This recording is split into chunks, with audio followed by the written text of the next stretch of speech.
Assassination Classroom is about a giant tentacle monster who blows up the moon and threatens to do the same thing to the Earth if the world leaders don't give in to his demands, which is, he wants to teach a class of middle schoolers. Sounds reasonable. So they set him up at this school in Japan where the philosophy is that 95% is good enough. So 5% of the student population basically gets shat on by the 95% because, hey, it's making them happy. So Koro Sensei, by the way the kids name him Koro Sensei, takes it upon himself to turn these kids' life around through education.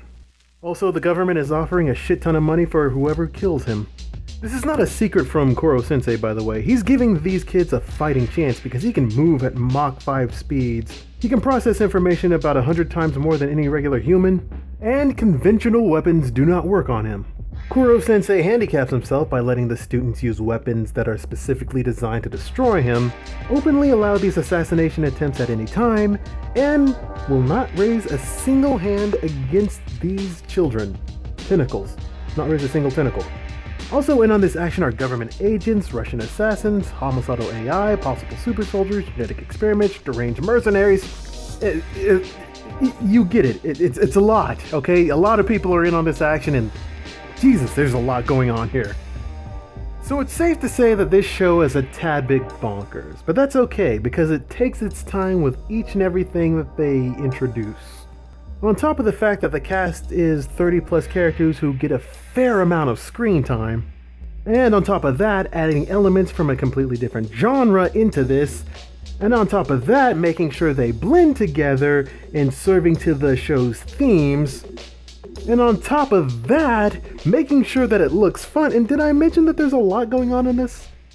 Don't worry, it's all a slow burn. It's not like it's a convoluted mess or anything. Matter of fact, it's pure genius. Characters, I honestly can't spend enough time explaining each and every character, so let me just give you Cliff's Notes of each one. Basically, Koro Sensei, yellow giant tentacle monster with a lot of intelligence, huge processing power, can move at Mach speed, designed to be unkillable. And, he wears that on his sleeve. And of course he has a personality to him. He's funny and quirky and kind of charming in some aspects. And of course the animators had a lot of fun animating his movements. Visual humor is this show's strong suit, and Koro Sensei is basically the perfect idea for stuff like this, because there is a lot of physical humor that they do with him. And it is hilarious. The student characters, I don't remember all of their names, okay? I barely remember, I can name about 3 of them. Rise, Nagisa, and Karma. Those are the interesting characters, by the way. None of these students are particularly uniquely animated, save for a couple of female characters. The only way you tell these kids apart is from their hair. So yeah, you might not be able to remember all these characters' names, but you can definitely point out the character who has a certain character trait. Like, oh, that guy does the thing. And the show takes the time to introduce each one on a certain basis and tells us who they are and what they're into and what they're all about. And it doesn't drag and it's not rushed. Each time this happens, you feel like you know who that character is. I guess the show is trying to frame it in the way of this is what it's like to be a teacher and that you have to remember all these names and faces. And not only names and faces, personalities. And if it was going for that, well, it comes off perfectly. Now, of course, Koro Sensei isn't their only teacher. However, he can't really teach on the main campus. Because A, these students really aren't allowed to be on the main campus because they are the shit class. And B, a giant tentacle monster about to destroy the world at any moment now is hard enough to explain to the world leaders, let alone the entire world. So might as well keep this on the down low. So they send an agent down there to supervise the whole situation, under the facade of a phys ed teacher, who the kids call Karasama.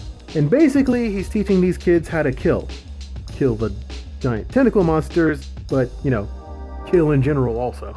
There's also a sexy Russian assassin lady who's teaching these kids language. And the students call her Miss Bitch, because she was a bitch to them. One thing I appreciate about this show is that the students aren't going gaga over how attractive these two teachers are.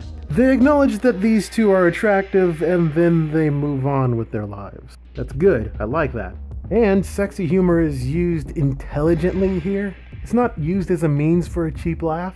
So they're showing some restraint here in terms of that type of comedy. And you grow to like these characters too as well.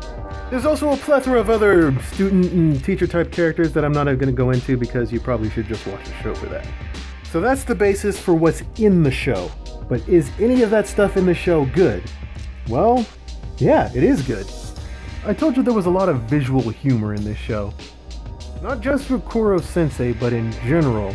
There's a lot of jarring humor in here. Not shock humor, mind you. Jarring humor. You know, the concept is these kids are trying to kill him while he's trying to teach the class. And the fact that he's not letting any of that bother him is humorous enough. Also, there's a lot of showcasing between what happens in this class and what happens in a regular class on the main campus. While the kids in the main campus are pampered with top-tier education, the kids in this classroom get treated to the bare minimum of education from someone who's super intelligent and can help them on stuff they are personally struggling with individually. So yeah, we're gonna get those moments where the kids who are supposed to be the best are getting outdone by kids who are supposed to be the worst. And that's what's so interesting about these kids. The basis of all their characters are the fact that all of them at one point failed. And all of them at one point had no one to help them. So yeah, you're gonna relate to these kids a lot more. And of course, these kids are being trained to kill the unkillable. So in some spots, you're gonna get some decent action scenes. Sorry to say, folks, I don't have much of anything bad to say about this show. I mean, I've just been gushing this whole time, and it's that damn good. So watch this anime, and read the manga, and whatever else format this comes out on. It is amazing, totally worth your time, and there is a trailer for Ninja Slayer in this for some reason.